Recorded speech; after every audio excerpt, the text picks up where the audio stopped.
Nulis makna jumlah hari tu saya terang tak lagi? Tak ingat dah berhenti kat mana ya?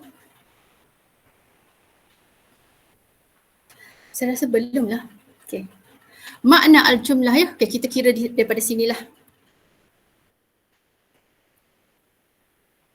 Bapak ni kau. Okay, sekejap sikit. Okay, makna al-jumlah. Baik. Ma makna al-jumlah? Makna al-jumlah yatakawwanu minal mukawwanat al-atiyah. Okay. Satu ayat dia mempunyai makna. Yatakawwan. Okay, yashmulu, yashtamilu minal mukawwinat al-atiyah, daripada al-muhtawayat al-atiyah, daripada kandungan-kandungan yang berikut. Kalimah al-mukawwanat mungkin boleh baca mukawwinat. Okey, dia punya muradifnya ialah al-muhtawayat ataupun al-umur al-atiyah, kandungan-kandungan yang berikut. So boleh pelbagaikanlah penggunaan uslub dan juga pemilihan ikhtiar al-kalimat ya. Awalan, al-makna al-mufradati, makna mufradat ialah makna vocabularies, makna perbendaharaan kata. Wahwal makna allazi tatahakkam fihi kalimat al-jumlah. Jadi makna mufradat ini ialah makna yang di dalamnya itu kita fahamkan makna perkataan setiap kalimah wa kalimah. Maknanya setiap perkataan itu unzur ila hataini al-jumlatain. Contohnya dia bagi contoh alif, ishtara ar-rajulu sayyaratan, ba'a al-muzari'u al-khidar, ma allazi yaj'aluhu jumlah alif takhtalif fil ma'na 'anil jumlah ba'. Al-amil al-hasim huwa ikhtilaf al-mufradati. Jadi kalau kita nak bandingkan dekat sini, okay, ayat nombor 1 alif, kita ada 3 kalimah, ishtara, ar-rajul, sayyarah. Telah membeli, fi'il madhi, ishtara, ar-rajul, fa'il kan, lelaki, seorang lelaki tertentu. Okay, sayyarah, sebuah kereta. Jadi 3 kalimah yang berbeza. Okay, kemudian ba'a al-muzari'u al-khidar, telah membeli, al-muzari'u, seorang petani, peladang, al-khidar, membeli pula, ishtara beli, ba'a jual. Okey, al-khidar tu ialah sayur-sayuran.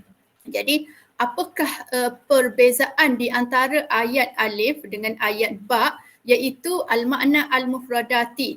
Dalam alif dia guna perkataan ishtara, dalam ba dia guna perkataan ba'a. Maksudnya perbezaan dari segi vocabularies, perbezaan dari segi mufradat, perbezaan dari segi as-sarwat al-lughawiyah, perbezaan dari segi ikhtiar al-kalimat.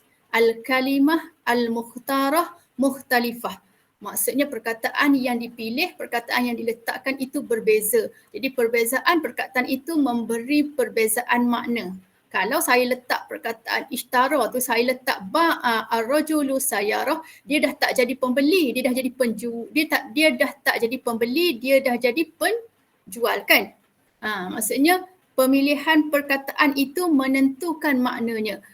Alif dia punya fa'ilnya ialah ar-rajulu, ba fa'ilnya ialah al-muzari'. Jadi kalau saya tukar tempat, asalnya ialah seorang lelaki yang membeli kereta, tetapi sekarang ni saya upgrade lelaki tu, saya tukar al-muzari' yang membeli kereta, tukar kan. So maknanya sudah pun berubah. Kerana apa? Kerana perkataan yang digunakan untuk menggambarkan, untuk mengganti tempat. Walaupun ar-rajulu ialah fa'il untuk alif, al-muzari' ialah fa'il untuk ba, tapi apabila kita tukar tempat, makna ayat itu sudah taghayyara, yataghayyar. Al-makna bisyaklin ijmali. Maksudnya secara keseluruhannya makna itu berubah. Jadi poin dia ialah al-makna al-mufradat, perbezaan pemilihan perkataan yang kita letak di dalam ayat-ayat yang kita buat itu menentukan perbezaan makna. Maksudnya perbezaan pemilihan perkataan lah. Yang kedua, makna al-jumlah, yang kategori yang kedua, al-makna al-qawaidi wa yatakawwan min khamsah anasir. Selalu ingat kalimah anasir, ain, nun, alif, sad, ra. Anasir ialah perkataan Arab daripada jamak untuk perkataan unsur. Okey. Tetapi anasir, ain, nun, alif, sad, ra, jangan fikir anasir yang Melayu punya. Kalau ain, nun, alif, sad, ra bil lughah al-arabiyah, anasir ialah jam'un li kalimah unsur. Anasir ANASIR yang sudah dipinjam tu diterjemahkan, ditransliterasikan kepada bahasa Melayu jadi anasir ANASIR. Anasir dalam bahasa Melayu, dalam ejaan anasir Melayu tu, itu bukan lagi unsur-unsur, tetapi dia lebih kepada pengaruh-pengaruh jahat, pengaruh-pengaruh negatif. Kan bila kita kata terdapat anasir yang mempengaruhi pemikirannya, betul tak? Oh, anasir lah tu. Satu kalimah anasir tu sudah ada vibe, sudah ada aura jahat dia. Tapi kalau anasir, ain, nun, alif, sad, ra di dalam Arab, itu ialah unsur-unsur, elemen-elemen, item, perkara-perkara. So sangat berbeza. Jadi apa yang saya cakapkan tadi itu termasuk di dalam taghayyur ad-dalalah, at-taghayyur ad-dalali. Kan dekat ingat kita dah kehadapankan hari tu kan, kita belajar tentang dalalah, bagaimana perbezaan perkataan apabila perkataan itu Arab dan dimelayukan dan dipinjam dan dimelayukan dan diberi makna baru, sama ada makna itu dikembangkan atau dikecilkan atau diubah suai dan sebagainya. So hati-hati dengan perkataan yang Arabnya pun ada bunyi-bunyi yang sama dan Melayunya pun ada bunyi-bunyi yang sama kerana maknanya mungkin sudah pun berbeza ataupun sipi-sipi saja yang sama. Okey. Jadi min khamsah anasir, daripada 5 unsur.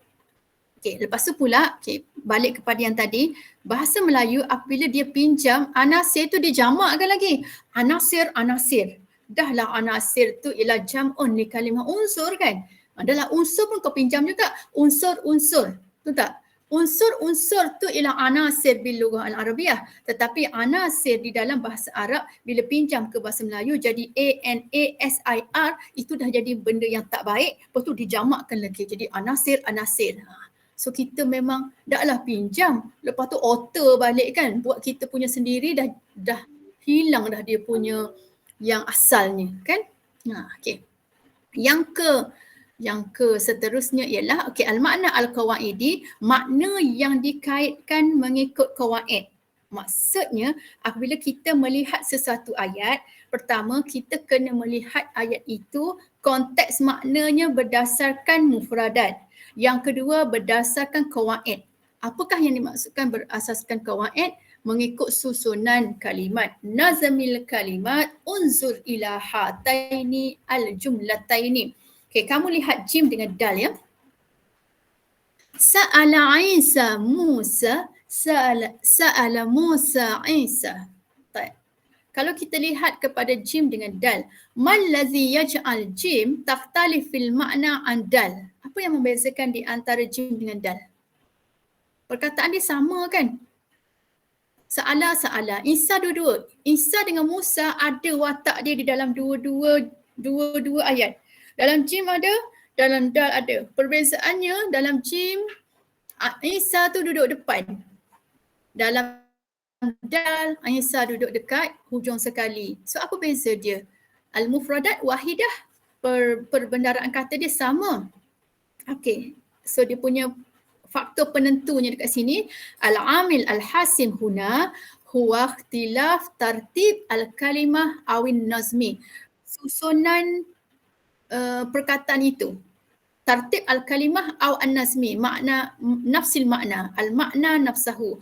Maksudnya makna yang samalah, tartib al-kalimat aw an-nazmi. Susunan dia, mula-mula Isa dekat depan, kemudian dal Isa dekat belakang. Wa hadza yusabbit anna an-nazma amil min awamil al-makna. So kalau kita letak dekat jim dengan dal, kalau kita letak dekat jim dengan dal, okey, sekarang kita tengok kalau kita i'rab ya.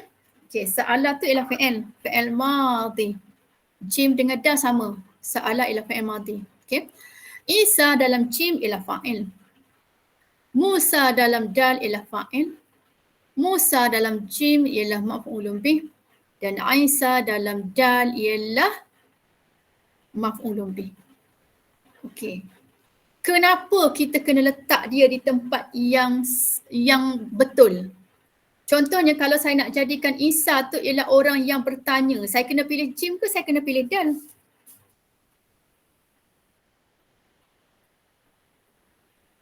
Jim. Jim kan? Kenapa tak boleh pilih dal? Sebab dia jadi Musa yang bertanya.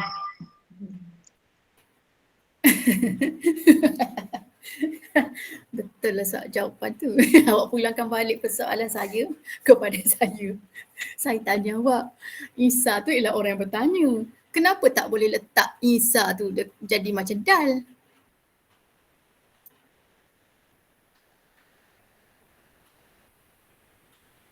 Okey, cuba lihat dari aspek ejaan. Sama tak ejaan dia? Semua ada alif maksurah kan? Macam mana kamu nak tentukan dia fa'il atau maf'ulun bih? Kalau dia punya kedudukan, maksudnya ejaan dia sama, Isa, semua sah. Depan tu ai, yang tu mu. Isa dengan Musa. Kalau saya nak kata contohnya saya buat ayat, Sa'ala, saya ambil jim Sa'ala Isa Musa, saya tak boleh memandai-mandai kata, bukanlah yang aku maksudkan tu ialah Musa yang buat, bukan Isa. Okay, sebagai seorang ahli nahu, saya boleh gaduh balik. Saya kata, kalau kamu nak masukkan Musa tu yang tanya, kamu kena buat ayat dal. Sa'ala Musa Isa, kamu tak boleh i'tiqad dalam hati kamu, oh mesti orang faham punya maksud saya apa. Saya nak katakan Musa tu sebenarnya yang tanya. Saya pun buat ayat Sa'ala Isa Musa li'anna wujud al-iltibas dipanggil. Al-iltibas. Tahu al-iltibas? Al-iltibas ni ialah kekeliruan. Maksudnya kalau kita memang nak menjadikan Isa tu ialah fa'il, tidak dapat tidak kerana kewujudan perkataan tu kan, ejaan dia sama, dia ada iltibas, kita tak tahu mana satu kan, sebab dia punya tanda tu muqaddarah. Kalau macam fa'il tu marfu' bid dhammah, maf'ulun bih mansub bil fathah, kita nampak dengan jelas. Betul tak? Sekarang tak nampak dia punya tandanya sebab duanya tu ialah kan ya alif maksurah tu kan. Maka dengan keadaan itu kita kena susun sebagaimana i'tiqad kita. Dan sebagai i'tiqad kita dan juga nahwu. Maksudnya kita kena anggap Isa itu ialah fa'il di dalam jim dan Musa itu ialah fa'il di dalam dal. Tak boleh suka-suka. Mu tafsir sendiri. Tak boleh. Kerana dia ada unsur al-iltibas. Jadi di sinilah maksudnya nazmul kalimat. Susunan perkataan itu, Isa dengan Musa itu menentukan siapa fa'il. Kerana kewujudan al-iltibas. Okey, tetapi dalam contohnya ayat yang tidak ada iltibas, tak ada masalah. Contohnya awak nak buat ayat sa'ala ar-rajulu siapa? Tiflan. Okey. Jadi sa'ala ar-rajulu tiflan kan? Jadi dalam ayat yang saya buat tu, ar-rajulu tu jadi fa'il, tiflan tu jadi maf'ulun bih. Okey. Lepas tu saya nak tukar ayat tu. Sa'ala tiflan ar-rajulu. Ayat tu betul. Maksudnya fa'il dia masih lagi rajulu. Kerana apa? Walaupun dia duduk kat belakang, tetapi barisnya itu tetap menyatakan dia itu fa'il. Sa'ala tiflan ar-rajulu. Tetap ayat tu betul kerana tiflan itu dia mansub bil fathah kan. Dan dia ialah maf'ulun bih. Walaupun dia duduk tempat kedua. So itu tak apa nak tukar tempat kerana dia punya harakat dengan baris dekat belakang tu boleh dikenal pasti. So sekarang tak boleh dikenal pasti. So apabila dia berlaku iltibas tak boleh dikenal pasti, maka dia kena buat nazmul kalimat seperti mana yang sepatutnya nahwu kata. So kalau yang kedua tu ialah fa'il, kedudukan yang asal lah sebelum ditukar-tukar kan. Okey, kedudukan yang asal tu fa'il biasa nombor 2. So yang nombor 2 tu ialah fa'il. So nak pastikan Isa tu ialah fa'il kena pilih jim. Kalau nak pastikan Musa tu fa'il kena pilih dal. Okey. Khas untuk perkataan yang ada al-iltibas. Perkataan yang tak ada iltibas yang boleh ditentukan dengan dengan baris, maka itu tidak menjadi soal lah kalau sekiranya ia punya nahwu tu masih betul lah. Okey, type. Al-kalimat al-wazifiyah. Al-kalimat al-wazifiyah. Ma makna al-kalimat al-wazifiyah? Al-kalimat al-wazifiyah laha daurun fi makna al-jumlah. Fahiya tarbutu kalimat al-jumlah ba'daha bi ba'din wa tusahimu fi tahdidil ilaqat ad-dakhiliyah fil jumlah. Okey, masalan perkataan yang berfungsi untuk kita panggil macam contohnya kata penguat, kata hubung. Itu ialah al-kalimat al-wazifiyah. Masalah kalimah inna di dalam bahasa Arab, inna sesungguhnya kan. Inna masalan tufidu at-taukid. Bila saya buat ayat Muhammadun wasimun, Muhammad seorang yang handsome, seorang yang kacak. Okay. Kita nak teguhkan bahawa Muhammad itu kacak, maka kita kena letak inna. Jadi inna di situ dianggap sebagai al-kalimat al-wazifiyah. Inna Muhammadan wasimun. Maka sesungguhnya Muhammad itu memang kacak. Jadi memang ayat itu awalnya Muhammad itu sudah kacak. Tapi kita nak teguhkan lagi, maka kita gunakanlah al-kalimat al-wazifiyah. Apakah perbezaannya pada makna? Perbezaannya pada makna apabila kalimah inna masuk dekat ayat Muhammad Wasim tadi, dia meneguhkan kehandsoman Muhammad. Itu maksud dia. Okay. Lam tufidu an-nafi. Maksudnya bila kamu letak kalimah lam, dia membawa maksud penafian. Lam azhab, saya belum pergi lagi. Maksudnya nafi. Kalau azhab, pergi. Lam azhab. Nampak situ kita tak pergi. Okay. Saufa tufidu al-istiqbal. Saufa azuruhu. Saya akan menziarahinya. Ziarah tak lagi, belum lagi, akan menziarahinya. Maksudnya perbuatan itu belum lagi berlaku, tapi akan berlaku kerana ada peneguhan dekat ada kewujudan kalimah saufa. Tufidu al-istiqbal ila ghairi zalik. Jadi jangan pandang remeh kepada kalimah-kalimah penguat ini, kalimah-kalimah penghubung yang membantu ini. Kerana di situlah kita boleh mencantikkan kita punya ayat. Okay. Saya suka dia. Itu ialah asalnya. Koma kan. Inna kan. Saya suka dia. Dah dalam dah makna dia. Sungguh.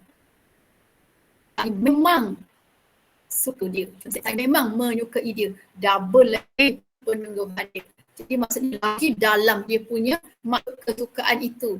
Maka al-kalimah wazifiyah di dalam bahasa apa pun yang kamu pakai, dalam bahasa Melayu, dalam bahasa Inggeris, dalam bahasa Arab, dia memang berfungsi untuk meneguhkan makna. Sama ada peneguhan itu ialah untuk taukid atau peneguhan itu ialah untuk penafian, meneguhkan lagi penafian atau untuk meneguhkan lagi benda tu belum lagi berlaku, saufa dan sebagainya. Okay?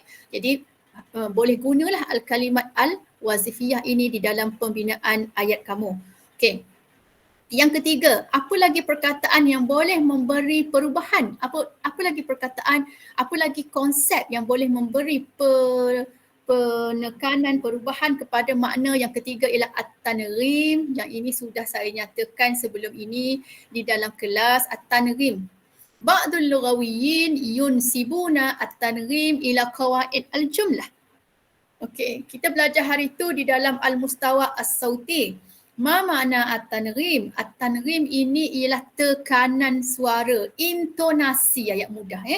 Okey, sebahagian ahli bahasa merujuk intonasi kepada dalam kategori pembinaan ayat qawaid al-jumlah, maksudnya dia memberi impak kepada qawaid al-jumlah dan sebahagiannya memberitahu bahawa dia ada kaitan dengan dari segi al-mustawa as-sauti lah yang kita belajar hari tu kan.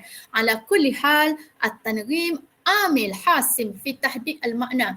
Apa sahaja pandangan yang kita pilih, apa sahaja pandangan yang kita terima, kita raikan satu benda iaitu at-tanghim, intonasi ini memang memberi kesan kepada makna. Unzur huna. Sa'alaka su'alan sa'ban. Titik Sa'alaka su'alan sa'ban. Yang wow, sa'alaka su'alan sa'ban, nada dah tukar kan? Okay, nada tu, intonasi tu, ayat sama, perkataan sama, dia cuma tukar nada sahaja. Maka nada itu kita tandakan dekat dalam bahasa Arab dengan alamah at-tarkim. Kan kita belajar alamah at-tarkim iaitu noktah, al-fasilah, koma. Macam mana eja fasilah? Fa, alif, sad, lam, ta. Marbutah ya, fasilah, koma ya. Okay, alamah tu soal. Okay, alamah tu ta'ajub, tanda seruan. Lepas tu noktah, salas nuqat, titik kan. Jadi at-tanghim tu sangat memberi kesan kepada makna. Okey, jadi belajarlah selepas ini untuk memberi nada yang betul. Okey, sebab tu kan selalu saya tanya kamu kan. Kamu tanya ke kamu bagi tahu? Sebab nada kamu itu mengelirukan. Kalau tanya mestilah dia ada dekat ayat kamu tu kan, yang hujung-hujung tu macam naik sikit kan. Tapi tiba-tiba macam satu tara je tau, monotonous, tak tahu dekat mana penekanan itu. Intonasi tu sama, monotonous tu ialah maksudnya satu nada. Satu nada je, macam robot tu tak ada perasaan. Jenis orang yang tak ada perasaan kan. Jadi kita tak tahu, dia tidak melahirkan, dia tidak mengekspresi makna di dalam tekanan suara dia. So kita tak tahu dia suka ke, dia tanya ke, dia marah ke. So, tak ada benda tu. Jadi dekat at-tanghim memainkan peranan yang penting. Terutamanya apabila kamu terlibat dengan dalam at-tahaddus wa takallum, dengan debat contohnya kan. At-tanghim sangat penting. Kan? Ataupun kita dalam al-muhadasah al-yaumiyah, di dalam perbualan seharian. Okay, at-tanghim sangat penting. Okay, at-tanghim ni di dalam penulisan kita akan tandakan dengan alamatut tarkim, dengan tanda soal, tanda seruan, titik dan sebagainya. Tetapi di dalam percakapan kita akan mempraktikkan dan merealisasikannya, yakni tatbiqiyan, secara tatbiqi min haiz as-saut. Okay, min haiz irtifa' wa inkhifad as-saut, daripada tinggi atau rendahnya suara, nada suara. Maka pelajarilah yang ini ya. So at-tanghim ini nanti bila kamu belajar al-mustawa as-sauti, pastikan kamu tanya betul-betul dengan pensyarah yang mengajar berkenaan, kerana mungkin akan didetailkan lah, akan diperincikan di dalam subjek berkenaan ya.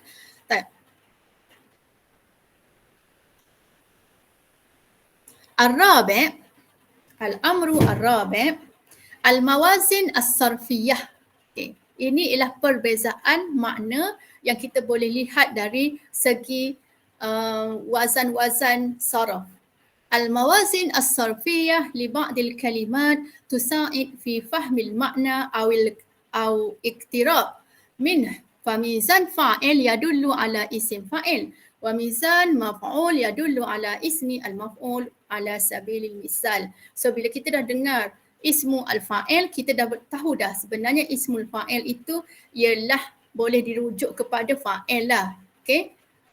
Al-hadiru, orang yang hadir. So maksudnya dia ialah orang yang hadir, dia ialah fa'il. Okay. Maf'ul, ma'kul, dimakan. Maksudnya dia ialah objek ataupun orang ataupun sesuatu yang dimakan. Maka dia ialah objek maf'ulun bih ataupun yang menjadi apa? Yang menjadi mangsa kepada sesuatu perbuatan, itu ialah maf'ul. Okay. Okay, yang ini kita dah belajar. Al-murfimat az-zaidah. Okay, masalan kalimah alif ta tadullu ala al-jam'i Wakazalika waw dengan nun, alif dengan nun tadullu ala musanna, wal alif lam tadullu ala at-ta'rif kan? Alif lam at-ta'rif. So al-murfimat az-zaidah ni pun membantu juga untuk memahami makna ar-rajulu, lelaki tertentu. So dia mesti merujuk kepada lelaki tertentu. The guy, the man, lelaki tertentu. Rajulun, seorang lelaki. Kenapa ar-rajulu? Ada dua kat situ kan. Morfem zaidah ialah alif lam ta'rif campur dengan rajul. Okey, tapi kalau tak ada morfimat zaidah, dia kembali kepada asal. Asal semua perkataan ialah nakirah sebelum dia diberi di-upgrade pada makrifah dan juga benda-benda yang lain lah.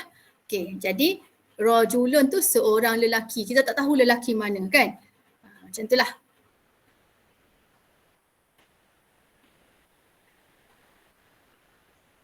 Okey. Seterusnya ghumud al-makna. Sikit je sempat masuk ghumud al-makna sebab kita dah menghampiri pukul 1 ya. Okey, ghumud. Ma makna ghumud? Ghumud ni ialah tidak jelas. Blur-blur. Makna yang samar-samar. Kan? Fi kasir minal ahyan. Okey, yang ni boleh gunakan sebagai uslub ya untuk penulisan insya kamu di dalam kebanyakan hal, dalam kebanyakan situasi, fi kasir minal ahyan yatasabbabu at-tarkib an-nahwi zatuhu fi ihdas ghumudi fil makna. Jadi dia kata dalam kebanyakan keadaan at-tarkib an-nahwi, susunan gabungan nahwu, okey, boleh mengakibatkan gabungan nahwu itu sendiri, at-tarkib an-nahwi zatuhu, boleh mengakibatkan di dalam terjadinya kebeleran, kesamaran di dalam makna. Qad yuziluhu asyaq al-wawi al-am wa qad la yuziluhu. Okey, kalimah yuziluhu, azala yuzilu. Azala ni maksudnya menanggalkan, menghilangkan. So, kita ambil satu, kita ambil pemadam, kita padamkan sesuatu. Azala yuzilu, delete. Okey. Jadi sama ada dia boleh ayat uslub yang kita pakai itu boleh menghilangkan kesamaran itu ataupun tak boleh hilang. Contoh dia bagi seperti mana yang di bawah. Okey, contohnya masdar campur mudhafun ilaihi. Aina masdar? Masdar kalimah musa'adah. Okey, musa'adah. Okey, al-walidain, dua ayah ibu. Okey, musa'adah kedua ayah ibulah, musa'adah al-abawain. Okey. Tak ni dekat sini kita ada dua maksud tau. Maksud dia kalau kita lihat betul-betul dia harus menjadi kesamaran. Ta'ni an-nusa'id al-walidain, sama ada musa'adah al-walidain itu ialah maksudnya ialah kita membantu kedua ibu bapa.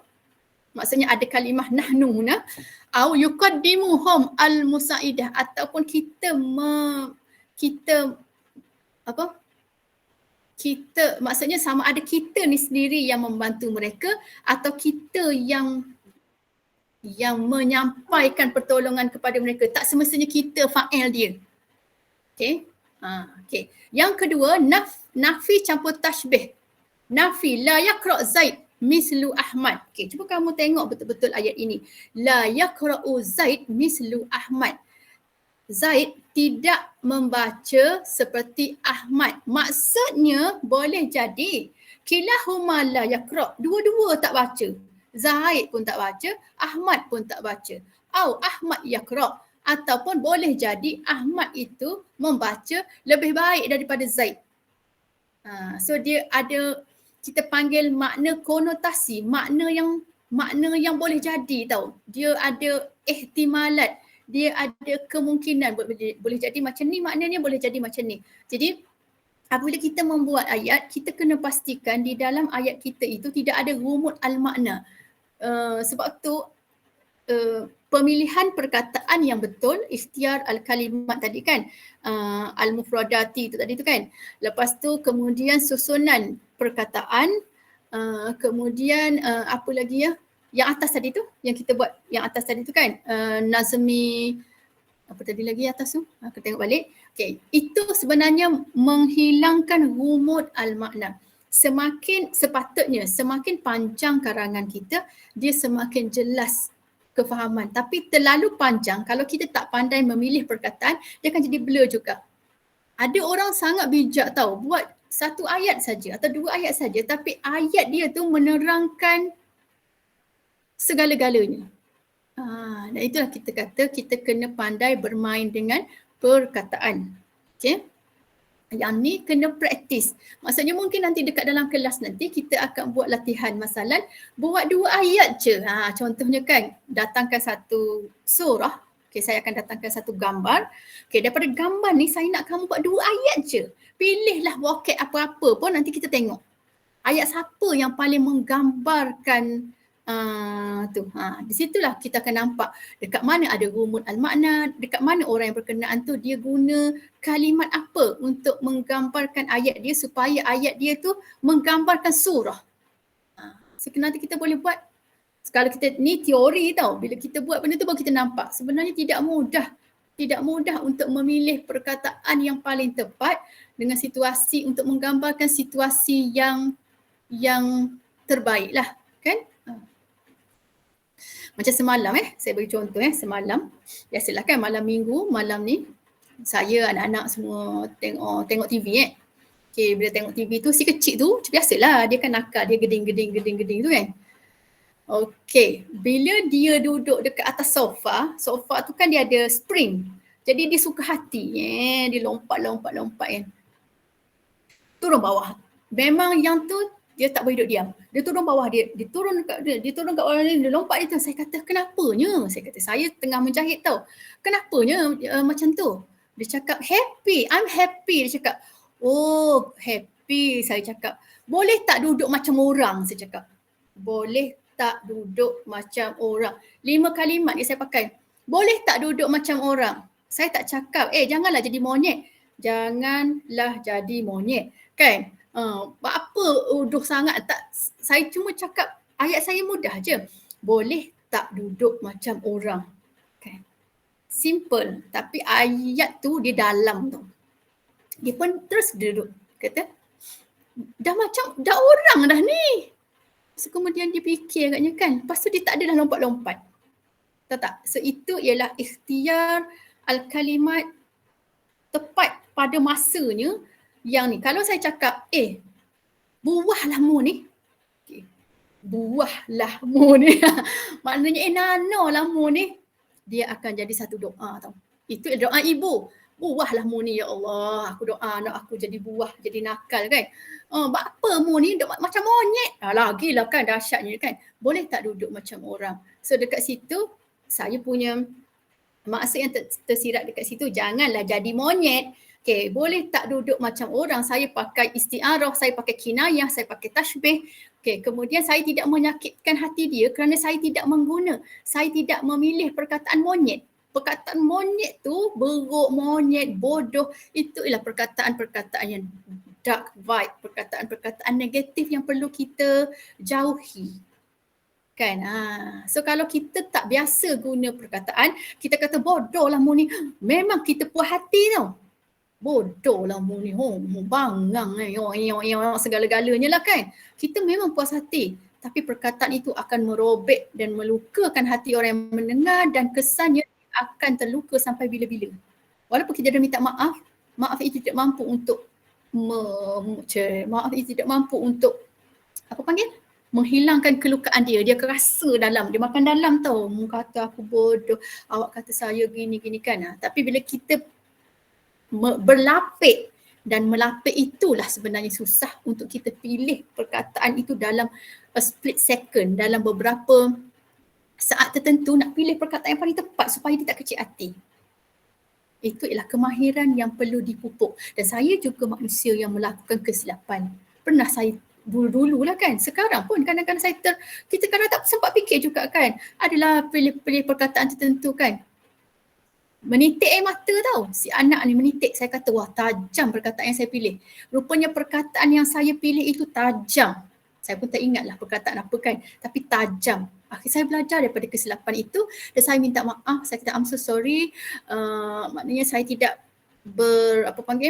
saya tidak berhasrat untuk melukakan hati dia.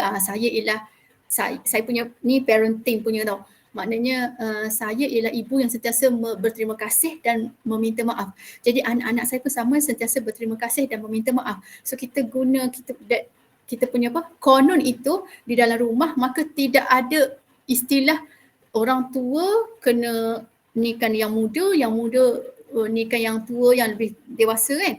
Kita akan rasa saling menghormati kerana kita bebas untuk meluahkan. Jadi kesilapan saya yang pernah saya buat ialah at-tanghim.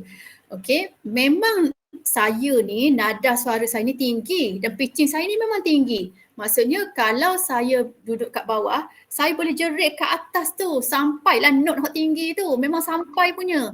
Lagu Awi tu memang lepas lah kan. Lagu Awi hot atas tu memang lepas.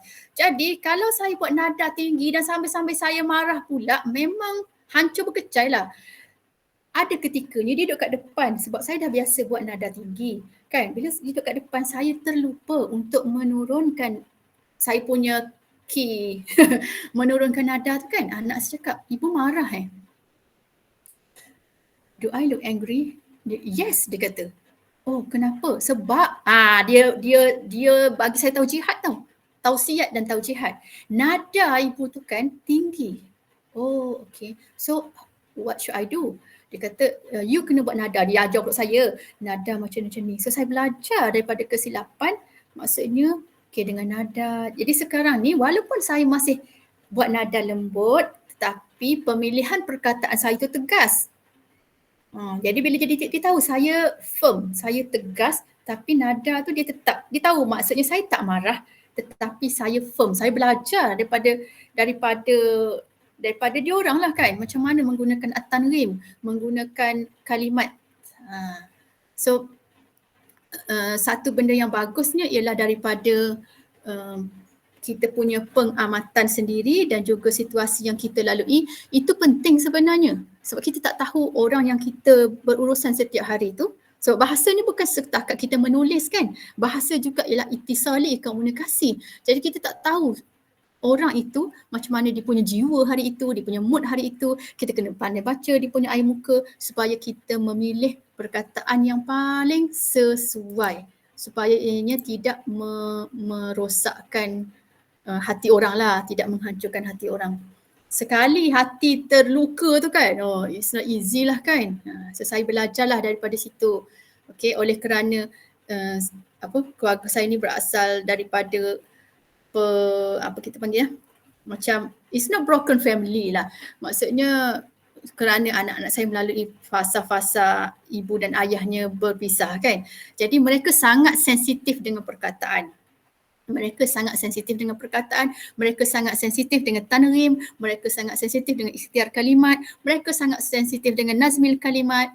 Jadi daripada mereka lah saya belajar untuk memilih perkataan yang paling baik sekali, memilih lughah al-jismi, maksudnya bahasa body language yang paling baik sekali dan ianya bukan sesuatu yang mudah. Okay.